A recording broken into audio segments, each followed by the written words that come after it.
Crypto is going to crash and could take your savings with it. In June 2022, Bitcoin dropped over 30% to its lowest value since December 2020, and Ethereum, the second most valuable cryptocurrency, fell about 35%. Terra USD, a so-called stable coin, also collapsed when its underlying cryptocurrency, Luna, lost 97% of its value in just 24 hours, apparently destroying some investors' life savings. The implosion helped trigger a crypto meltdown that erased $300 billion in value across the market. As cryptocurrency prices plummeted, Celsius Network, an experimental cryptocurrency lender, announced it was freezing withdrawals due to extreme market conditions. Now, these crypto crashes and freezes have fueled worries that the complex crypto banking and lending system is on the brink of ruin. But this crash shouldn't surprise anyone familiar with the industry, or anyone who remembers the financial crashes of 1929 and 2008. Let me explain.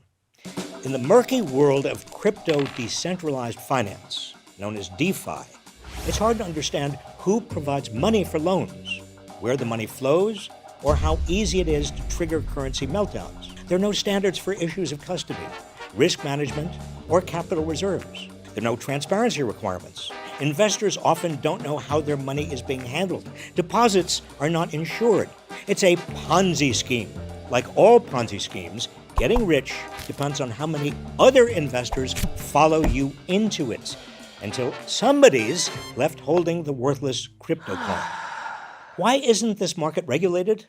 Well, follow the money. The crypto industry is pouring huge amounts into political campaigns.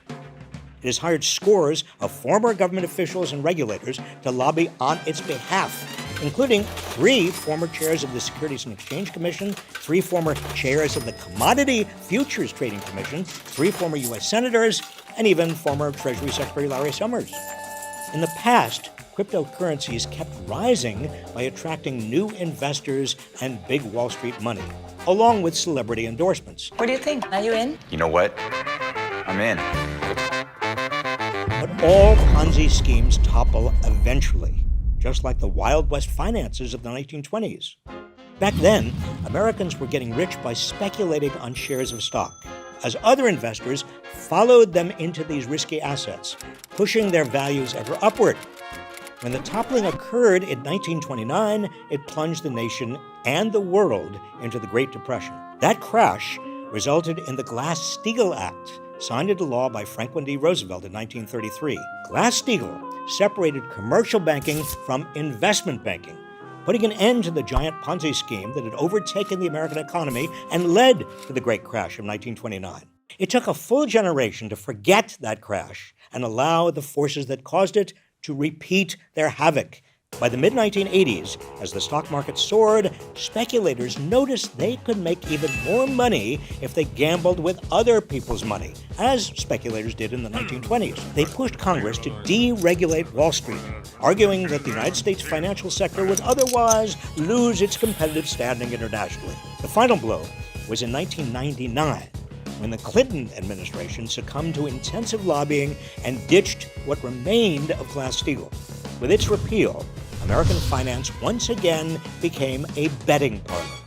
Inevitably, Wall Street suffered another near-death experience when its Ponzi schemes began toppling in 2008, just as they had in 1929. While the U.S. government bailed out the biggest banks and financial institutions, millions of Americans lost their jobs, their savings, and their homes.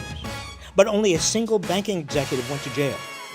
In the wake of the 2008 financial crisis, a new but watered-down version of Glass-Steagall was enacted, the Dodd-Frank Act, which brings us nearly a century after Glass-Steagall to today's crypto crash. If we should have learned anything from the crashes of 1929 and 2008, it's that regulation of financial markets is essential. Otherwise, they turn into Ponzi schemes, leaving small investors with nothing and endangering the entire economy. It's time for the Biden administration and Congress to end the crypto Ponzi scheme. In the meantime, share this video so your friends and family don't fall for it.